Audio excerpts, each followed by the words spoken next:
and World Sindhi Congress on the occasion of third Martyrdom anniversary of Shaheed Balaach Marri. Before we proceed, may I ask Wajah Shaheed Marri, may Baloch को में leader Wajah कि वे ये दीवाने पाक Wajah ये बिकन Wajah Shaheed Marri.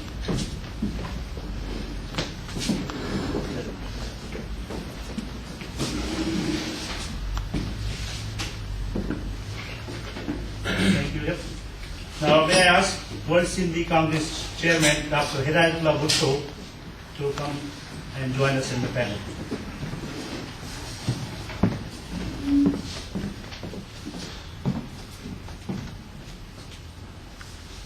Thank you, Dr. Now may I ask Dr. Nasir Rashti, World Sindhi Baloch Forum Coordinator, to come and join us in the panel.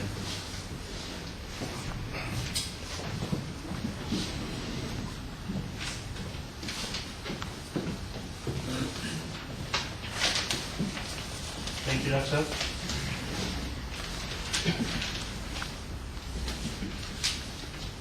Ladies and gentlemen, before we proceed, may I have your, it's an honor, we have to stand up and keep 2 minutes silence on the martyrdom of Shaheed Balaach Marri and Shodai Balochistan and Shodai Sindh.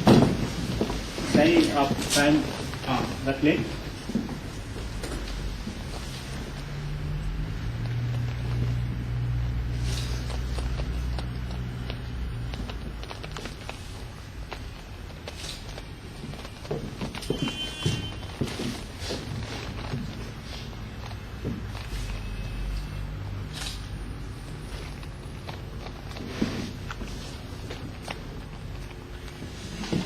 Our great hero, Baloch leader, Shaheed Balaach Marri.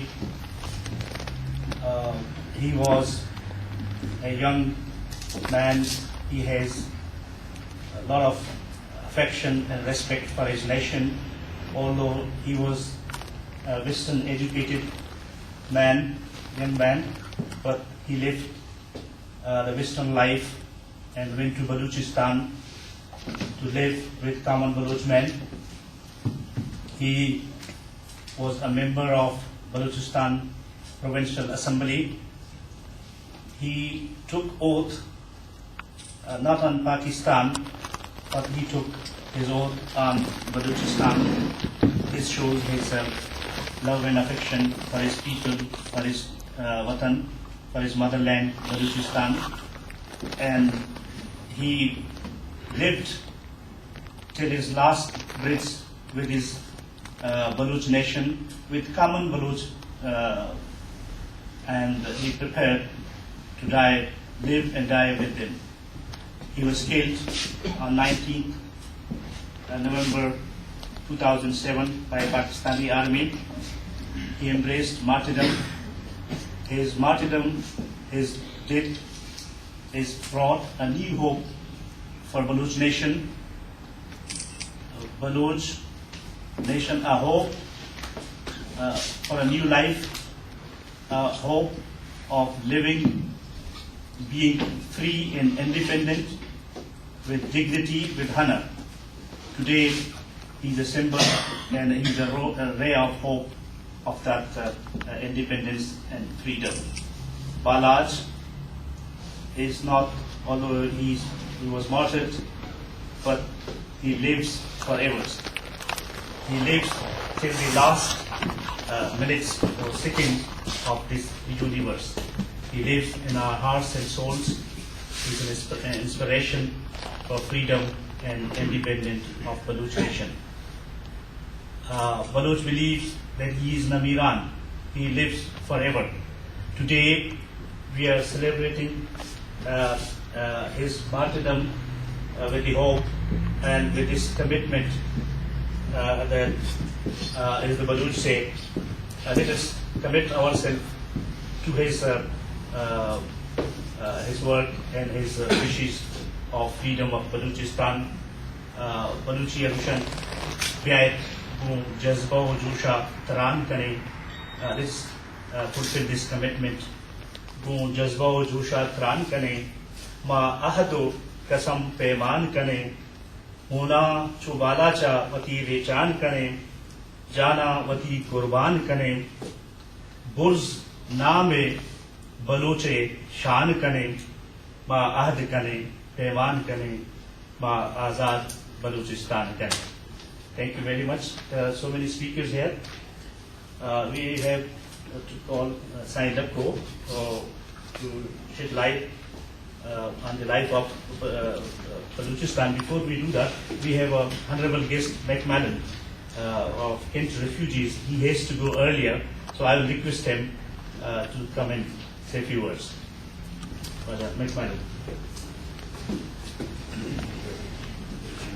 It will have to be a very few words because Yeah, chair you will quite all right. Speaker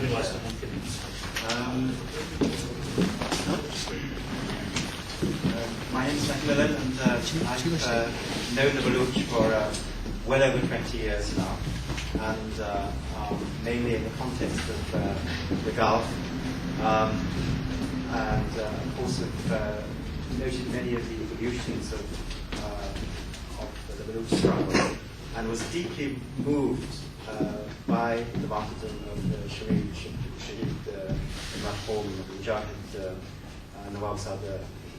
Balaach Marri, who was a man with a profound instinct for peace and the well-being of his people, a man of great humanity, humanity I think to which we all aspire in one way or another, although many of us are not called to pay for it with our lives in the way that he did.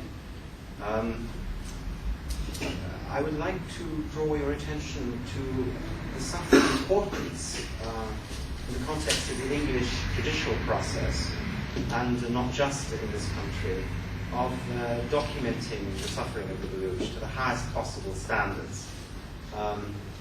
When we bring asylum appeals to the court, we need very often very high standards of medical evidence so that doctors can interpret injuries and courts can interpret injuries in ways that ensure that the appellant is safe. And if these matters go to the High Court or the Supreme Court, then of course they have implications for, broader implications for the Balochi people, and for Sindhis also, who are increasingly suffering under the hammer of the Pakistani state. So my function really is to collect evidence.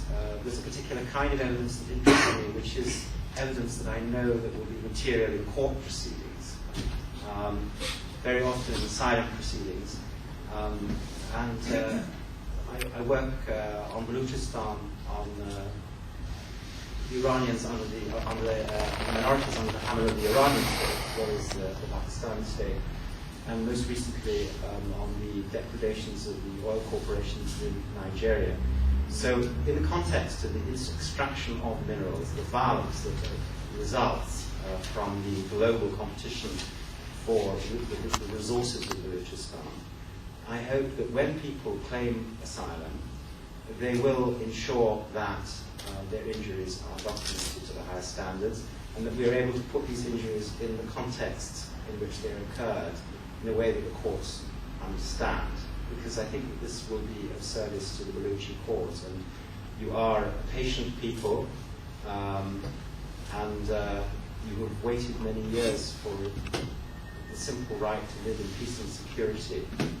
And I hope that you achieve it in this new, very frightening context of competition between the United States and China for your resources. Thank you. I'm sorry that I have to do. Thank